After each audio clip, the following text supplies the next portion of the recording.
मैत्रिणीचा थट कशी तोऱ्यात बघत बघत गेली ती.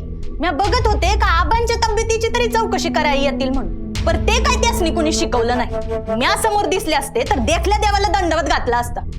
कुणी दिसलं नाही तर आले का? अगं पर आबा आजारी आहेत, त्यासनी कुठं ठाव आहे? उगं कशाला राग राग करतीस? माझा राग तुम्हाला खुपतो, त्यांचा राग येत नाही. बरोबरच आहे. घरातल्या देवाला शेणगोळे आणि बाहेरच्या देवाला गंधटिळे लावा. बाहेरच्या देवालाच गंधटिळे लावा.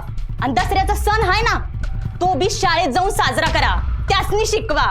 आणि घरातल्या मोठ्या माणसांच्या पाया पडायला काही येऊ नका. आणि आमचं काय, आम्हाला तर सण बिन काही नसतोच. आम्ही आहोत सुटकी वातावरणात. आणि ज्यांच्यामुळे हे समद घडतंय ते मस्त टामटूम फिरतात.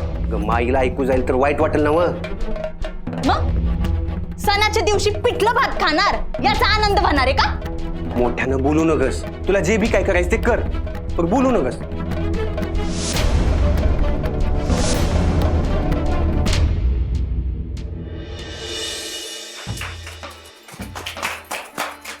आपल्याला फक्त अक्षर शिकायची नाहीत, तर आपल्याला ज्ञान मिळवायचं आहे.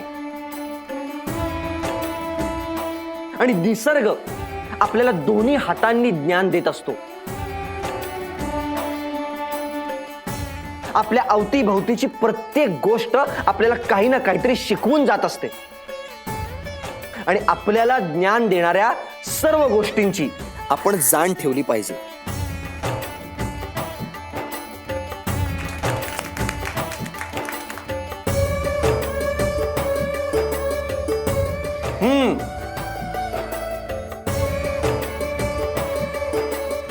खूप शिका आणि मोठ्या व्हा.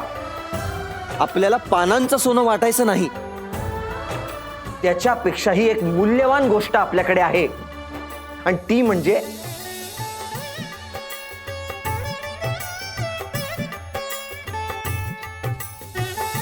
विचारांचं सोनं.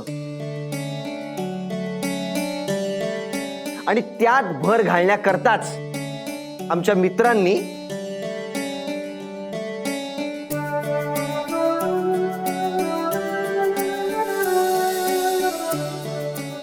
ही पुस्तकं तुमच्याकरता भेट म्हणून दिलेली आहेत.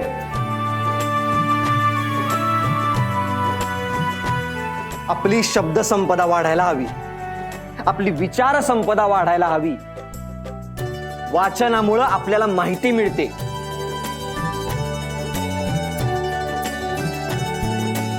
माहितीमुळं आपल्या मनात विचार येतात.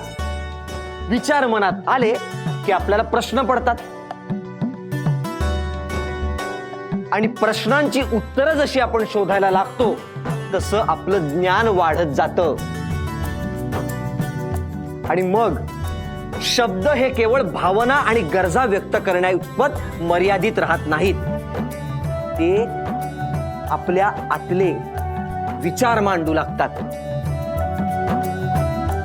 आणि मांडल्या गेलेल्या एका विचारामुळं आपल्या विचारांचा अखंड धबधबा वाहत असल्याचा आपल्याला प्रत्यय येतो.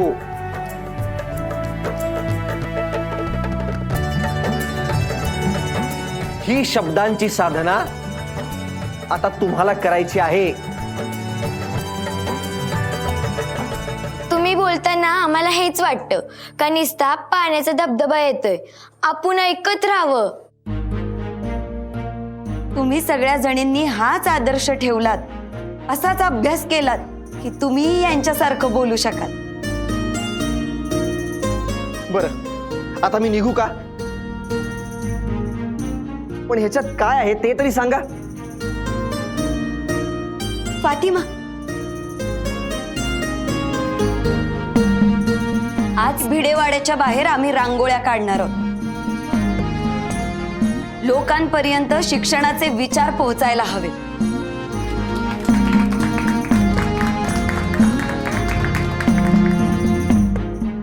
सावित्रीमाई, फातिमा, अतिशय सुंदर कल्पना आहे. म्हणजे तुम्ही सगळ्या जणी मिळून शाळेची सीमा आतून बाहेरपर्यंत नेणार तर वाह. मी सुद्धा लिजिट सरांच्या शाळेतल्या मुलांना आज शाळेतून बाहेर नेणार.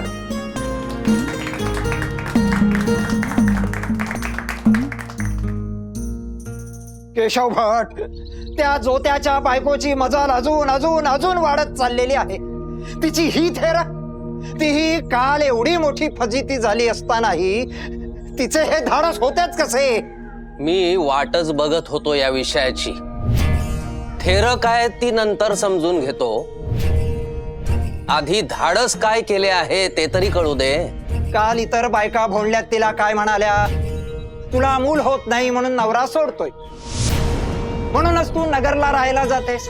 त्यावर ही बाई दसऱ्याच्या रांगोळ्या काय घालते, मुलींना पुस्तके काय वाटते. थांबा थांबा थांबा, दोन वेगळे विषय आहेत हे. डोक्यात गोंधळ नको व्हायला. एक एक विषय घेऊ. म्हणजे मूल होत नाही म्हणून नवऱ्याने टाकली आहे हा फार जालिम प्रकार आहे. तो पुरवून वापरू आपण. दुसरे काय म्हणालात तुम्ही? रांगोळ्या आणि पुस्तके. मग चला आधी तिच्या रांगोळ्यांची विल्हेवाट लावून येऊ. त्यात काय म्हणजे तिची थेर संपवायला काही वेळ लागायचा नाही आपल्याला. शुभस्य शीघ्रम, लगेचच निघूया. उत्तम, चला चला.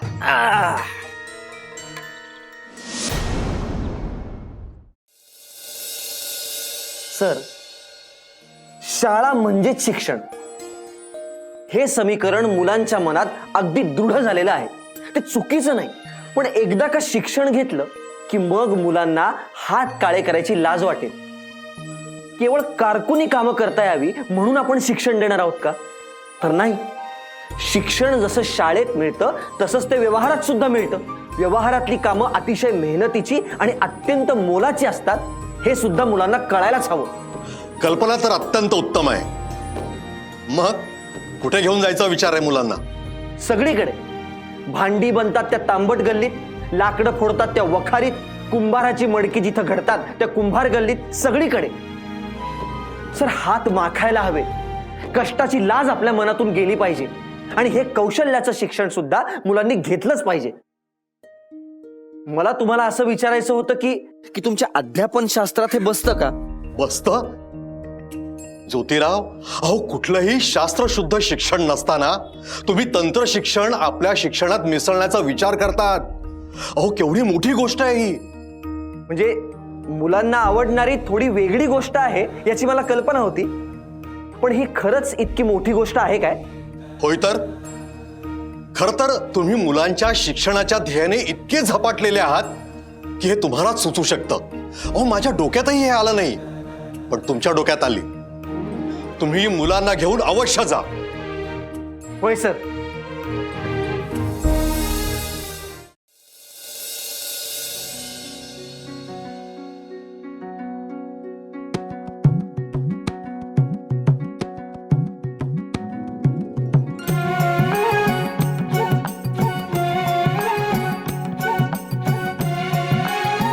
गेले मेले मनु पेशवे आंगलाई आली, बंदी मनुची विद्या घेण्या होती ती उठली.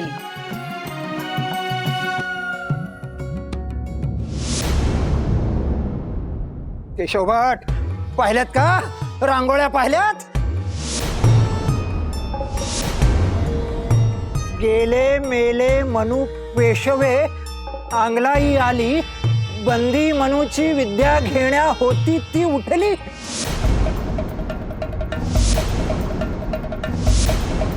पुढे काय लिहिलंय पहा बरे. विद्या शिकुनी घ्या रे, ऐसी संधी आली नव्हती 1000 वर्षे रे.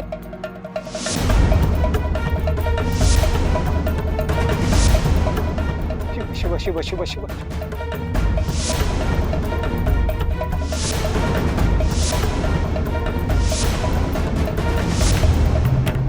तुला लिहिता वाचता यायला लागले म्हणून काय वाटेल ते लिहिशील की काय?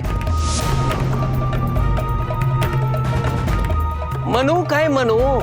अगो मोठे ऋषी ते, त्यांनी लिहिलेले शास्त्र. आणि पेशवे कोण? ज्यांनी अखंड हिंदुस्थानावर आपले वर्चस्व स्थापित केले, पराक्रम गाजवला, ते पेशवे.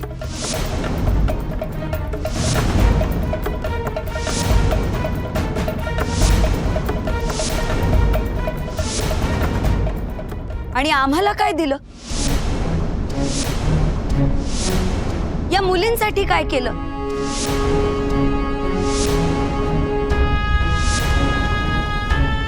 सगळं तुमच्या सारख्यांच्याच हातात ठेवलं.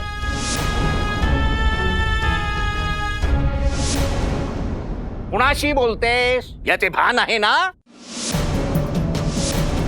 आम्ही सगळे शास्त्री पंडित आहोत, समजलं ना? आहात ना? मग मी लिहिलंय यात काय चुकीचं आहे तेवढं सांगा.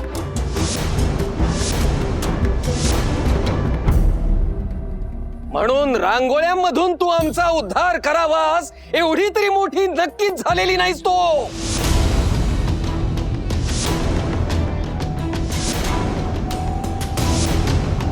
त्यामुळे या रांगोळ्या आत्ताच्या आत्ता पुसून टाकायच्या.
हजार वर्षे शिक्षणाची संधी का मिळाली नाही ते अजून कळले नाही का?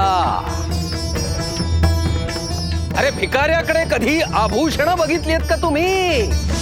नाही का? कारण त्या आभूषणांची किंमतच त्यास ठावे नाही.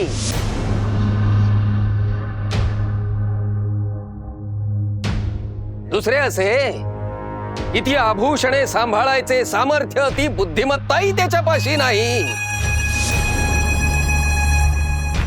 आणि तिसरे असे की फाटक्या जीर्ण कपड्यांवर आभूषणे शोभून दिसत नाहीत, मिरवताही येत नाहीत.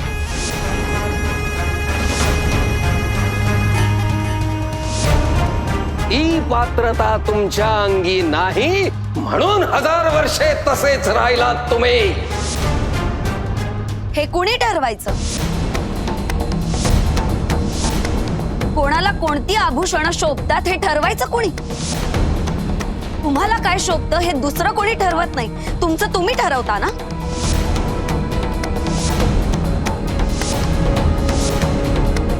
आमची कापडं जीर्ण असतील पण बुद्धी सडकी आणि कोती असण्यापेक्षा कापड तसं असलेलं बरं.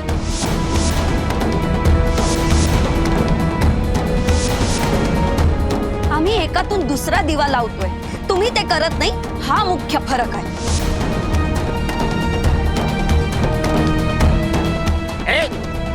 उगीच मुलींच्या पुढ्यात शहाणपण सांगू नकोस.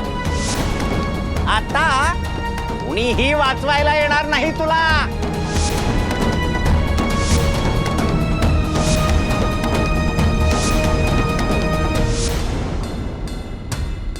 भर बाजारात मिळालेला वाहनेचा प्रसाद विसरलात का?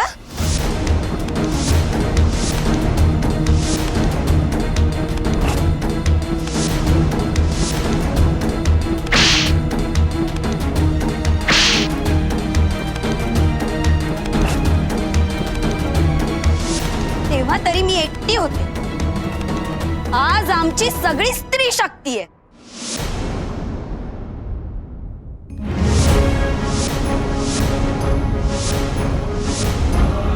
नवरात्रीत तुम्ही देवीची पूजा करता.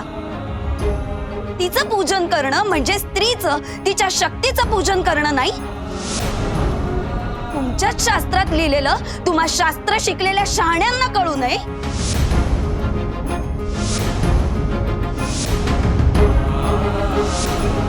उगाच अक्कल पाजळू नकोस.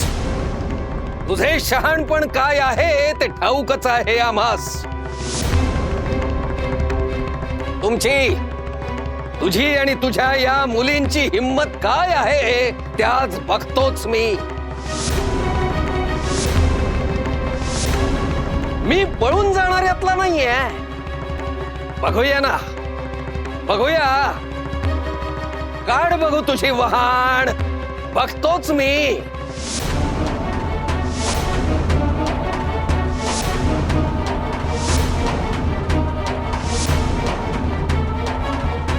अहो, पण माझ्या वाहनेला पण काही किंमत आहे.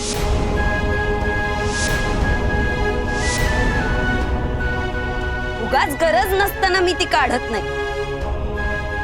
शस्त्र जपून वापरते.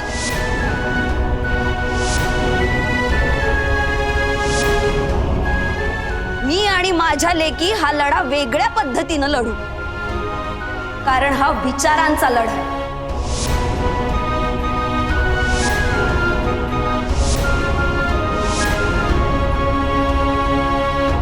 माणसाचा अहंकार त्याच्यापेक्षा मोठा झाला की माणसाचा अंत जवळ आलाय हे त्यानं समजून घ्यावं.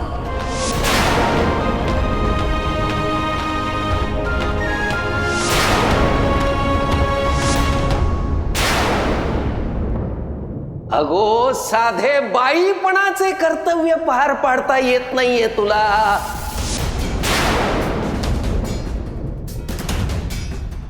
म्हणून तुला तुझा नवरा टाकतोय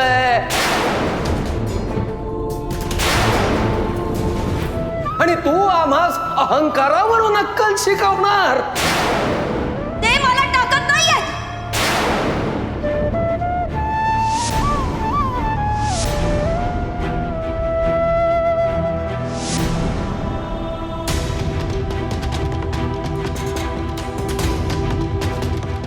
आमच्या मुलींसाठी मी नगरला चालले. उगाच तोल गेला म्हणून काहीही बोलू नका. आम्हाला तोल सांभाळायला तू शिकवणार.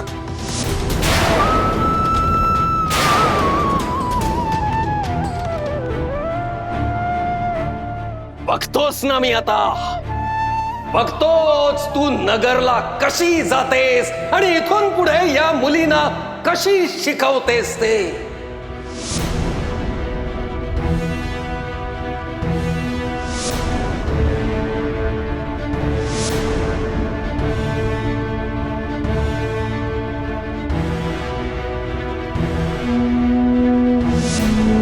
मी हे आव्हान स्वीकारते. काहीही झालं तरी नगरला जाऊन दाखवीनच.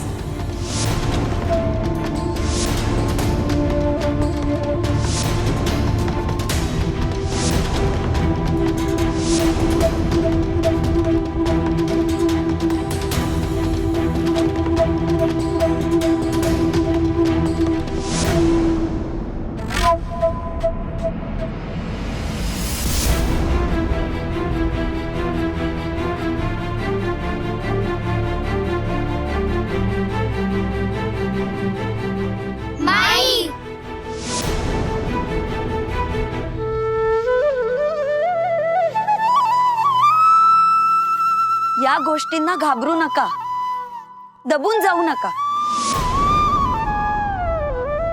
हजारो वर्ष स्त्रिया शिकल्या नाहीत म्हणून हे सगळं झालंय.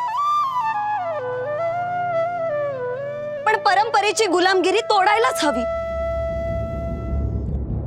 सगळ्या चुकीच्या गोष्टी थांबवायच्या असतील तर खूप खूप शिकायला हवं. यासाठीच मी नगरला जाऊन शिक्षण घेणार आहे. तुम्ही सुद्धा यापुढे असंच वागायचं. हा, वागाल ना? हो.